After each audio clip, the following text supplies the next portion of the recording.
¿Alguna vez has sentido que mientras construías tu vida con alguien, esa persona ya estaba preparando tu reemplazo? En 1975, José Luis Aría, una de las figuras más discretas pero respetadas del tenis español, estaba disputando una gira en Sudamérica cuando recibió una carta certificada en el vestuario del club de Buenos Aires. Su esposa, Carmen, le informaba que había solicitado divorcio, vendido el piso familiar en Barcelona y vaciado las cuentas conjuntas. Todo sin previo aviso. Todo mientras él representaba a su país en las pistas internacionales. Durante 13 años, José Luis creyó estar construyendo algo sólido. Compartieron viajes, proyectos, silencios cómodos. Pero detrás de ese telón doméstico, otra trama se tejía en su ausencia. Y lo que parecía una traición conyugal se convertiría, con el tiempo, en la punta del iceberg de una red de fraudes y engaños que afectaría a más de un deportista de élite. Esta no es solo la historia de una infidelidad. Es la historia de cómo un hombre, en el silencio más absoluto, transformó su caída en justicia. Sin gritos, sin venganza vulgar, solo estrategia, temper y dignidad. Quédate, porque lo que estás a punto de escuchar va más allá del amor y del dinero. Se trata de identidad, de legado y de lo que nunca debe ser negociado. La verdad. Después de leer aquella carta en el vestuario del Club Buenos Aires Lawn Tennis, José Luis Aría no dijo una sola palabra. Se quedó sentado en el mismo banco de madera donde minutos antes se había atado las zapatillas para calentar. La carta no tenía rastro de emoción. Era breve, directa, escrita con frialdad quirúrgica. Carmen le informaba que había solicitado el divorcio, que el piso de la calle Balmes ya no les pertenecía, que las cuentas conjuntas habían sido cerradas y que no debía preocuparse por los detalles legales porque todo estaba en manos de profesionales. José Luis dobló el papel con cuidado, como si fuera marcador de un ser en contra. No reaccionó con ira. No lanzó su raqueta ni llamó por teléfono. En su mundo, las emociones no se exhibían, se administraban. Años de tenis de alta competencia le habían enseñado que los partidos no se ganan en el primer error del rival, sino en la forma en que uno administra el suyo. Así que se duchó en silencio, salió por la puerta lateral del club sin que nadie lo notara, y caminó hasta el hotel como si acabara de jugar un partido más. Pero por dentro, todo se había quebrado. Carmen no solo era su esposa, había sido su compañera de vida desde que él era un prometedor tenista en la Real Federación Española, cuando sus únicos bienes eran una raqueta Dunlop gastada y un diccionario de francés para sus primeros torneos en Roland Garros. Ella estuvo en la grada cuando perdió en Montecarlo contra Nastase. Lo acompañó en su transición de jugador activo a mentor dentro del circuito. Conocía sus rutinas, sus cicatrices, sus dudas más profundas. Por eso, lo que más dolía no era el divorcio, sino la estrategia silenciosa. Todo había sido perfectamente calculado. El piso no era cualquier propiedad. Lo había heredado parcialmente de su padre, quien se lo había dejado como legado familiar. Aunque Carmen también había contribuido económicamente, él mantuvo su nombre como único titular en los registros iniciales. Pero hacía apenas un año, en un gesto de confianza, había acordado incluirla como copropietaria para facilitar algunos trámites fiscales. Ese gesto, pensó ahora, había sido su error más costoso.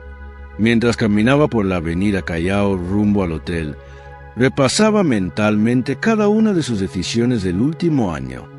Recordó cómo Carmen había insistido en contratar a Ernesto Bianco, un asesor financiero argentino con contactos en Europa, según ella.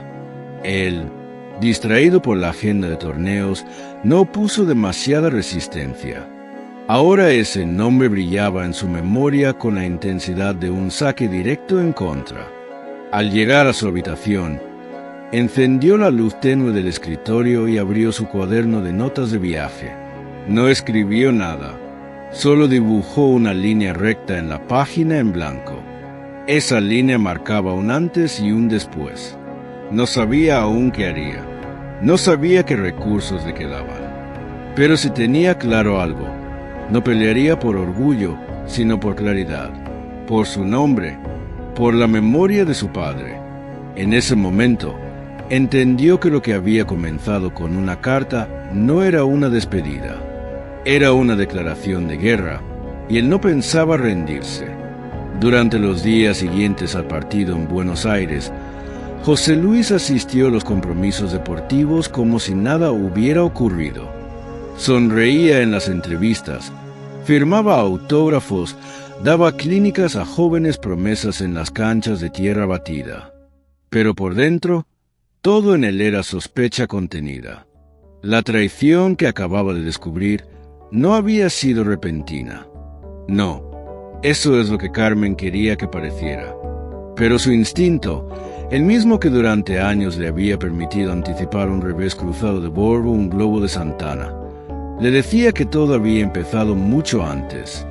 Y así, una noche silenciosa en la habitación del hotel, comenzó a reconstruir la historia. Las señales estaban ahí, pequeñas, discretas, casi invisibles. Como cuando Carmen comenzó a interesarse por el mundo de las inversiones. Hasta entonces, había sido una mujer práctica, inteligente, pero nada ambiciosa. Se encargaba de los asuntos domésticos mientras él viajaba, y juntos compartían una vida sencilla pero cómoda. Pero en el último año, algo cambió. Comenzó a asistir a cenas con clientes de Ernesto, a hablar de criptomonedas, de propiedades en Andorra y de proyectos a futuro. También empezó a cambiar su círculo social. Las viejas amigas de la infancia fueron sustituidas por mujeres más jóvenes, que hablaban de aprovechar el momento y vivir sin culpa. José Luis, cada vez más absorbido por el circuito de veteranos, pensó que era simplemente una etapa, que quizá ella necesitaba reinventarse, sentirse viva en una vida marcada por sus ausencias. Y él, como siempre, no dijo nada. Recordó con claridad una escena aparentemente inofensiva. Fue en otoño, antes de partir a la gira latinoamericana. Carmen regresó a casa con un vestido rojo de diseñador muy distinto a su estilo habitual. Él le preguntó si era para alguna ocasión especial. Ella, sin mirarlo, respondió: «No todo lo compro para ti». En ese momento, el comentario le pareció una broma ácida, una queja menor. Pero ahora, en perspectiva, era un síntoma evidente de distancia emocional. A pesar de su estilo reservado, José Luis no era ingenuo. Había crecido entre competidores, entrenadores, directivos y sabía leer el lenguaje no verbal mejor que muchos psicólogos. Por eso, cuando Carmen comenzó a rechazar sus llamadas durante los torneos, argumentando que no tenía señal o que estaba ocupada con el asesor fiscal, una parte de él supo que algo no encajaba. No lo quería admitir, tal vez por miedo, tal vez por lealtad, o quizás por orgullo. Pero lo que más le dolía no eran las mentiras. Era el hecho de que ella lo había estudiado con detenimiento. Sabía exactamente cómo engañarlo sin levantar alarmas. Sabía que él era metódico, pero confiado, que no revisaba estados de cuenta, que no hacía preguntas incómodas, que prefería resolver los problemas solo, sin involucrar a terceros. Y eso lo convertía en un blanco perfecto. Lo que Carmen no sabía era que, a pesar de todo, él también había tomado ciertas precauciones. No por desconfianza hacia ella, sino por una lección heredada de su padre. Nunca pongas todas tus fichas en una sola jugada, aunque esa jugada parezca segura.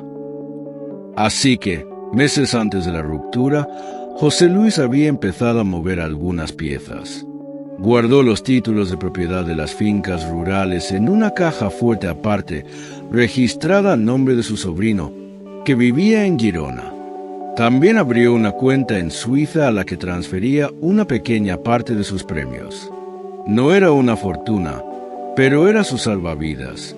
Incluso había rescatado del trastero un viejo maletín con documentos originales de la herencia de su padre, incluyendo cartas notariales que acreditaban la posesión exclusiva del terreno de Tarragona. Fue un gesto instintivo, como el de quien presiente una tormenta sin ver las nubes. Ahora entendía por qué lo hizo.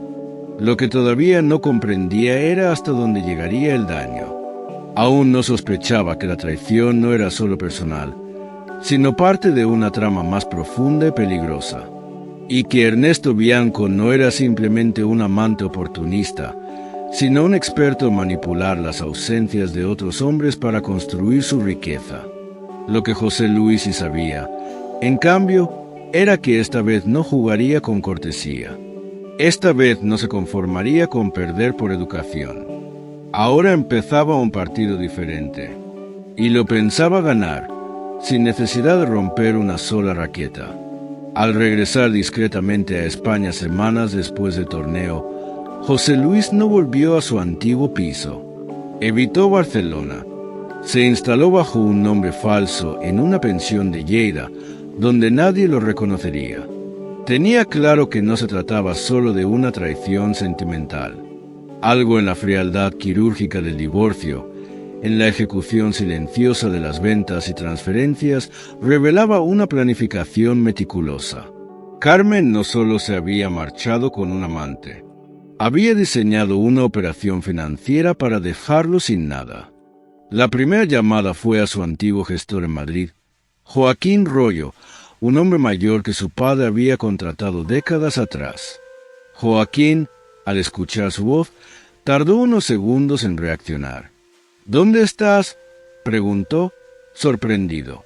«Donde no me encuentren todavía», respondió José Luis. Se citaron en un despacho privado. Fue entonces cuando empezó a destaparse el plan. Carmen había vendido la propiedad familiar en Sitges, una villa modesta heredada por José Luis y que nunca estuvo pensada para venderse. Lo grave, la firma en el contrato de compraventa no coincidía con la suya. Una falsificación burda, pero suficiente para quienes no miran con atención. Además, Joaquín descubrió que desde hacía meses se estaban moviendo fondos a una cuenta registrada en las Islas Caimán a nombre de una empresa pantalla, Mar Serena Investments. Los beneficiarios, Carmen y un tal Ernesto Bianco. José Luis sintió una mezcla de náusea y lucidez. Ernesto no era un simple oportunista, era un experto. Carmen había sido convencida, o cómplice, en una maniobra que traspasaba los límites de un divorcio mal gestionado. Ya no se trataba de una disputa conyugal, sino de fraude patrimonial a gran escala. Lo siguiente fue buscar aliados. José Luis contactó con Vicente Rius, notario retirado y viejo amigo de su familia. Vicente revisó los documentos del supuesto traspaso de la propiedad en Sitges. «Aquí hay delito», dijo sin rodeos. Pero lo más preocupante no es lo que han firmado, sino lo que podrían estar preparando. Le recomendó actuar con discreción pero rapidez. La red parecía mayor de lo que pensaban. Siguieron rastros. En una cuenta corriente abierta por Carmen en Andorra, se detectaron ingresos extraños justo después de la venta del piso de Barcelona. El monto coincidía, pero la transferencia había pasado por dos intermediarios distintos, empresas fantasmas sin empleados reales. José Luis recordaba vagamente que Carmen había mencionado, en tono casual, que estaban considerando diversificar inversiones, lo que ahora sonaba como una cortina de humo. Decidió entonces contactar a alguien fuera del círculo familiar. Llamó a Miguel Teruel, un abogado con experiencia en casos de fraude financiero vinculado al deporte. Miguel escuchó la historia con paciencia. Al final, le dijo, Tienes que entender que lo que has vivido no es casual. Esta gente identifica patrones. Hombres ausentes, con prestigio, confianza ciega en sus parejas. Tú no eres el primero. Esa frase le golpeó más que cualquier otra. Tú no eres el primero. Hasta entonces, José Luis había sentido su tragedia como algo íntimo, casi exclusivo. Pero entender que podía haber otros, muchos otros, le provocó algo más que indignación. Le dio propósito. Miguel sugirió una línea de acción: investigar los movimientos legales de Bianco, rastrear a sus socios, buscar patrones en otras víctimas. José Luis se puso en marcha. Dejó de pensar como esposo herido y empezó a operar como lo hacía en la pista, observando cada detalle, leyendo intenciones, midiendo tiempos. Contactó a un amigo periodista, Agustín Ramis, quien le ayudó a revisar archivos mercantiles. Descubrieron que Ernesto Bianco figuraba como administrador de hasta 9 sociedades disueltas, muchas de ellas vinculadas a compraventas de propiedades de lujo hechas por urgencia. Cruzando información, detectaron un caso similar al suyo. Un exciclista retirado cuyo chalet en Marbella había sido vendido en su ausencia con una firma falsificada y transferencias trianguladas hacia la misma empresa pantalla, Mar Serena. El patrón estaba claro. Esa noche, solo en la pensión, José Luis no pudo dormir, no por el dolor, sino por la certeza de que lo que estaba enfrentando era más grande que su historia personal. Era parte de una estructura que usaba el amor como máscara, la confianza como herramienta y el abandono como oportunidad. Al amanecer, frente a una taza de café, tomó la decisión: ya no se defendería, atacaría, pero no con venganza irracional. Lo haría con pruebas, con nombres, con fechas, con documentos, con todo lo que el sistema necesitaba para detener a quienes jugaban con la vida de otros sin miedo a las consecuencias. Así como en Wimbledon supo que no podía ganar con fuerza bruta, sino con precisión milimétrica, ahora sabía que su victoria solo llegaría si mantenía la cabeza fría. Y así comenzó a trazar el mapa completo del fraude que había intentado destruir no solo su patrimonio, sino su identidad. José Luis no era abogado, pero sí un estratega. Lo había sido siempre, dentro y fuera de la pista. Sabía leer el ritmo de un partido, detectar cuándo apretar y cuándo esperar. Y ahora, frente a una trama que mezclaba traición personal y arquitectura financiera fraudulenta, entendía que no bastaba con demostrar el daño. Debía exponer el mecanismo. No gritaría. No se enfrentaría con Carmen ni con Ernesto en un restaurante público como en una telenovela barata. Su respuesta sería tan quirúrgica como el ataque que había recibido. La primera jugada fue enviar, a través de su abogado Miguel Teruel, una notificación formal al registro de la propiedad. En ella, se solicitaba el bloqueo cautelar de cualquier modificación futura en los bienes ligados a su nombre bajo sospecha de falsificación documental. El notario Vicente Riu certificó la validez de la firma original de José Luis, contrastándola con la que aparecía en las escrituras vendidas por Carmen. No había margen de duda, era un plagio. A continuación, Miguel presentó una denuncia penal ante el juzgado de instrucción por falsificación de firma, fraude patrimonial, suplantación de identidad y blanqueo de capitales.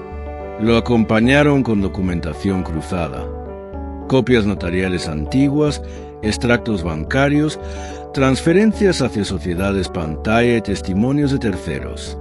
El fiscal que recibió el caso, un joven llamado Gabriel Rovira, mostró especial interés. «Esto puede ser más que un divorcio malicioso», dijo en su despacho. «Aquí huele a organización delictiva». El siguiente paso fue aún más preciso. José Luis pidió acceso, a través de una orden judicial, a los correos electrónicos vinculados a la venta de las propiedades. Y entonces apareció una cadena de mensajes entre Carmen, Ernesto y una firma inmobiliaria radicada en Andorra. Lo que más llamó la atención fue un fragmento que decía: «Mi marido está fuera del país.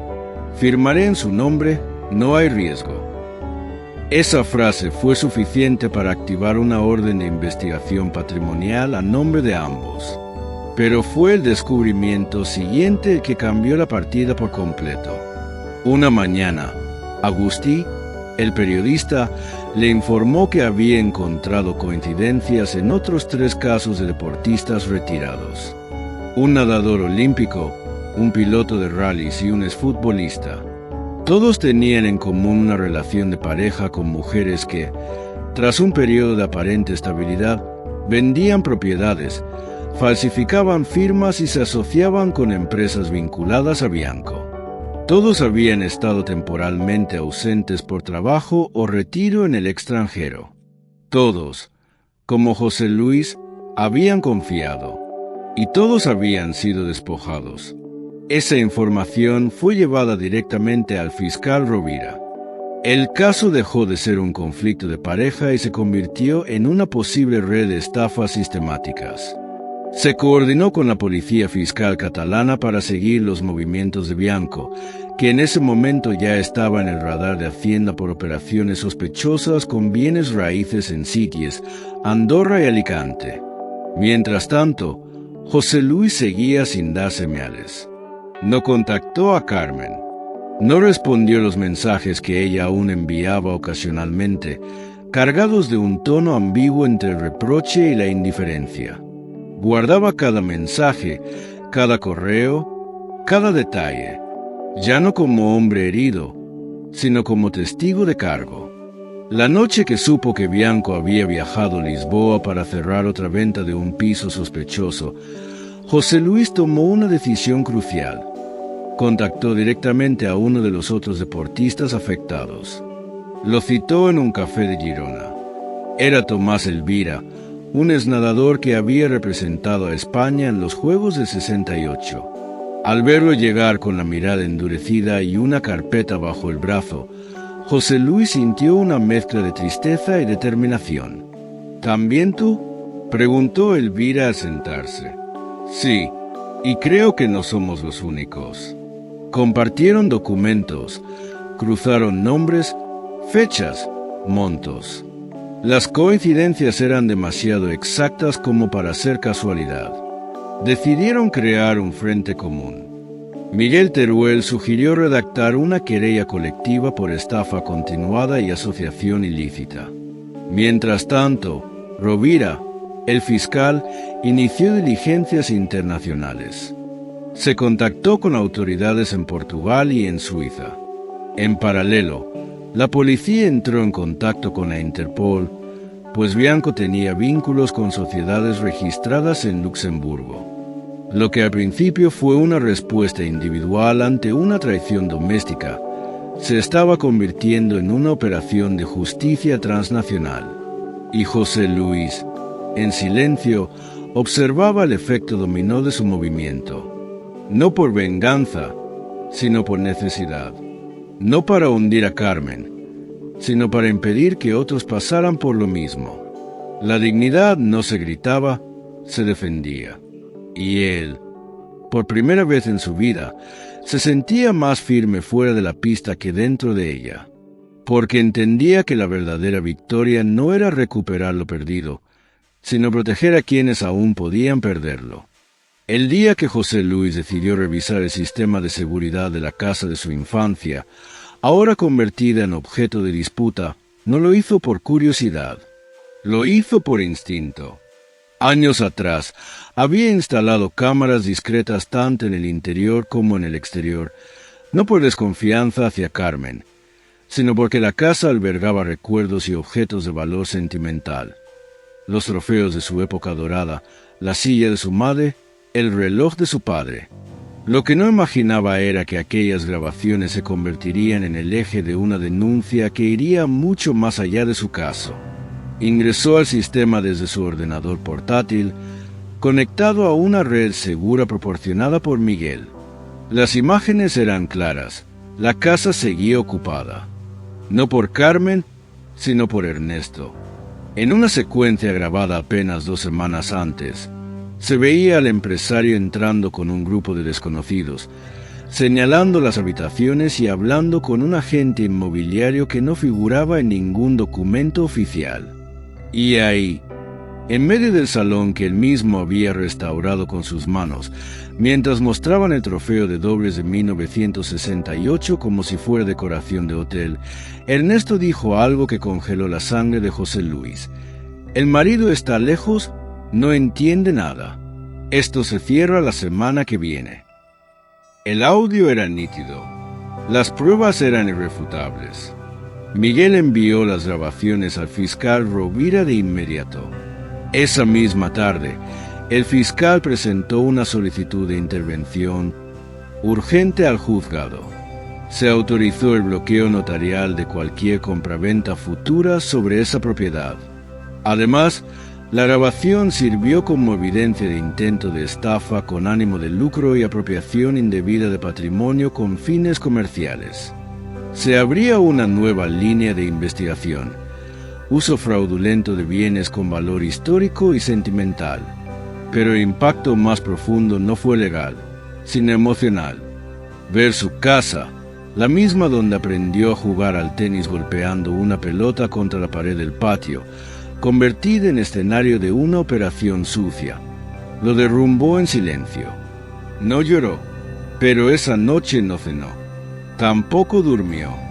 Se quedó sentado frente al monitor, mirando en bucle la escena de Ernesto abriendo su armario, usando una chaqueta suya, bebiendo vino en la cocina de su madre.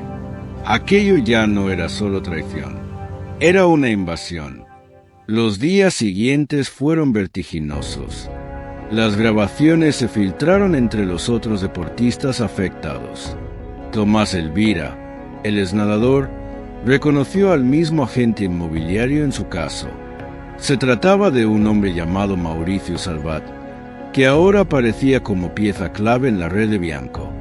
Según registros cruzados, había firmado al menos 9 operaciones en 3 comunidades autónomas, todas relacionadas con propiedades de deportistas retirados. El golpe más certero llegó cuando Rovira, en coordinación con la policía fiscal, organizó una intervención encubierta. Gracias a la vigilancia de las cámaras y a una alerta colocada en el sistema de seguridad de José Luis, se detectó que Bianco había programado una nueva visita con posibles compradores extranjeros. Esta vez, sin que lo supieran, cada rincón de la casa estaba grabando audio y vídeo en alta definición. En plena negociación, se escuchó a Bianco decir: «Este lugar es perfecto para blanquear un poco. Ya sabes, figura como herencia familiar, pero está libre». Fue suficiente. Horas más tarde, Bianco fue detenido en plena calle. La operación incluyó el registro de su oficina en Andorra, donde se encontraron documentos, cheques en blanco y una lista con nombres de clientes objetivo, muchos de ellos exjugadores, entrenadores, incluso a artistas retirados. Carmen no figuraba como socia formal en ningún documento, pero sí aparecía como autorizada en movimientos bancarios vinculados a Mar Serena Investments. La sospecha era inevitable. Al enterarse de la detención, Carmen contactó por primera vez a José Luis de forma directa. Un mensaje breve: «Necesitamos hablar. No sé qué está pasando». Él no respondió, no por desprecio, sino porque la decisión ya estaba tomada. No enfrentaría con palabras a quien había traicionado su confianza con silencios.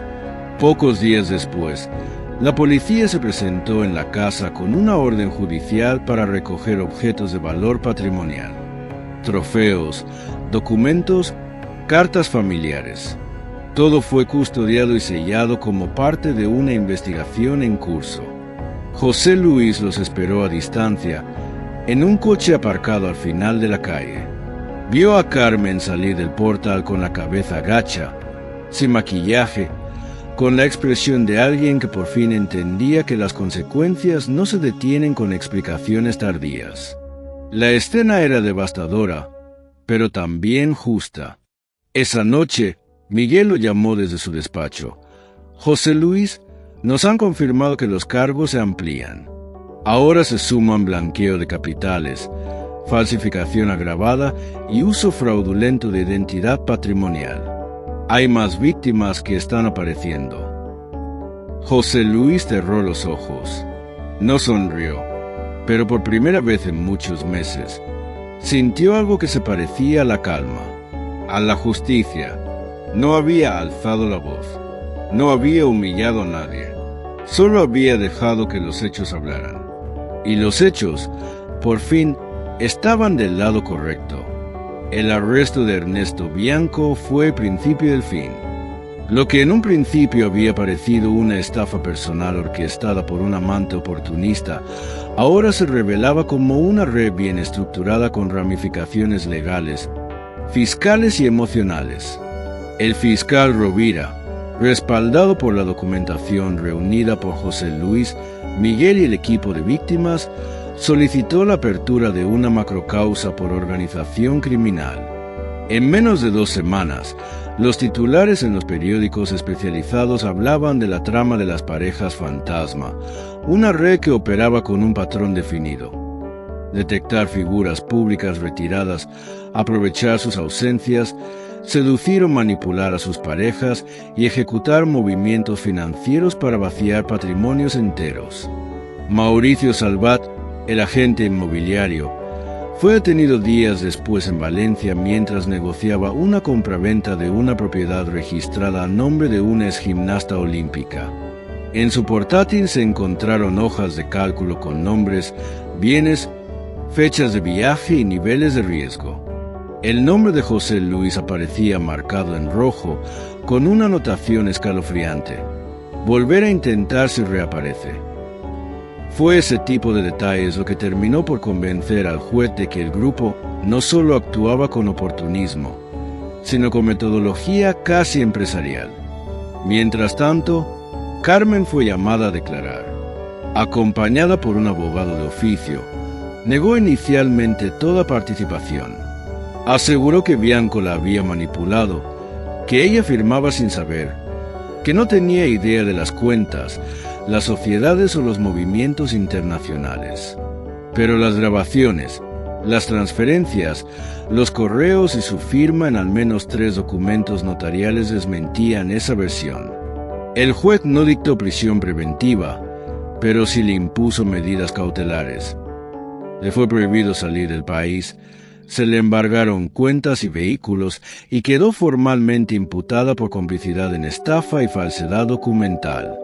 Miguel aconsejó a José Luis que no la contactara, ni para recriminar ni para buscar explicaciones. Ahora hablas con el sistema, no con ella, le dijo. Y él entendió. No había nada que preguntar. Lo que debía saberse ya lo estaban diciendo los archivos. Carmen, la mujer con la que había compartido 3 lustros de vida, había cruzado una línea de la que no había retorno. Y aunque su participación quizá no fuera tan activa como la de Bianco, el silencio prolongado era suficiente para condenarla moralmente. Lo que sorprendió a todos fue la dimensión del daño. Se descubrió que al menos 15 deportistas de alto nivel habían sido víctimas del mismo patrón. Algunos perdieron viviendas, otros fondos de jubilación, otros incluso derechos de autor sobre libros y productos licenciados. La trama alcanzaba no solo a España, sino Portugal, Francia y Suiza.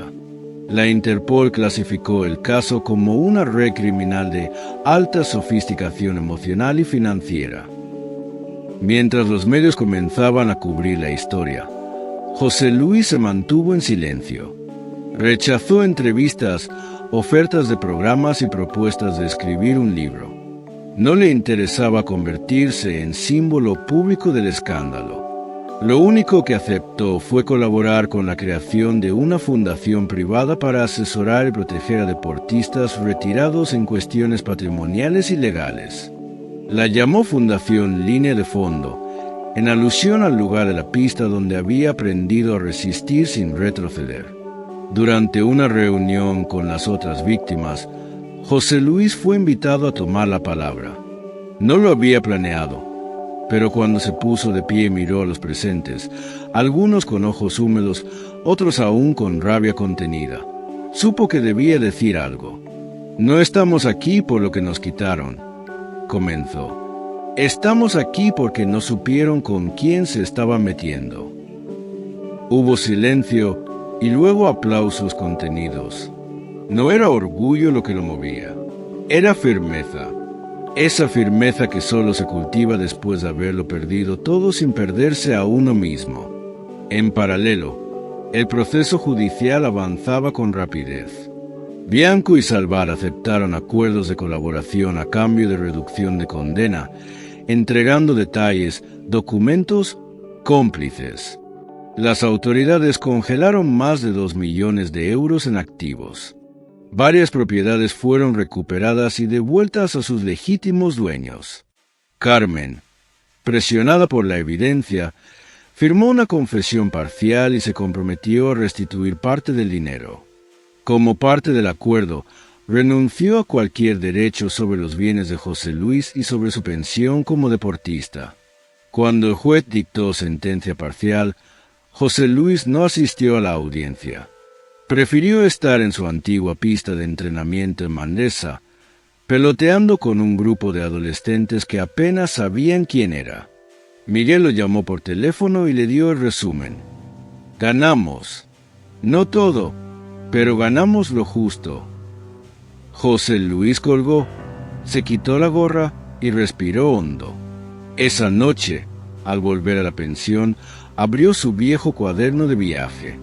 En la página donde meses atrás había trazado una línea recta sin saber por qué, escribió: «Fin del primer set. Vamos por el siguiente». Lo vivido por José Luis Aría no fue solo una historia de traición sentimental, sino un ejemplo claro de cómo el abuso emocional puede ir acompañado de una arquitectura financiera diseñada para destruir. Desde la mirada de un experto en psicología patrimonial, este caso ilustra un fenómeno cada vez más común: la instrumentalización de las relaciones íntimas como vía para acceder a bienes, estatus o poder. En un mundo donde la vulnerabilidad emocional se confunde con debilidad, José Luis demostró que el verdadero poder está en la templanza, en la estrategia y en la dignidad silenciosa.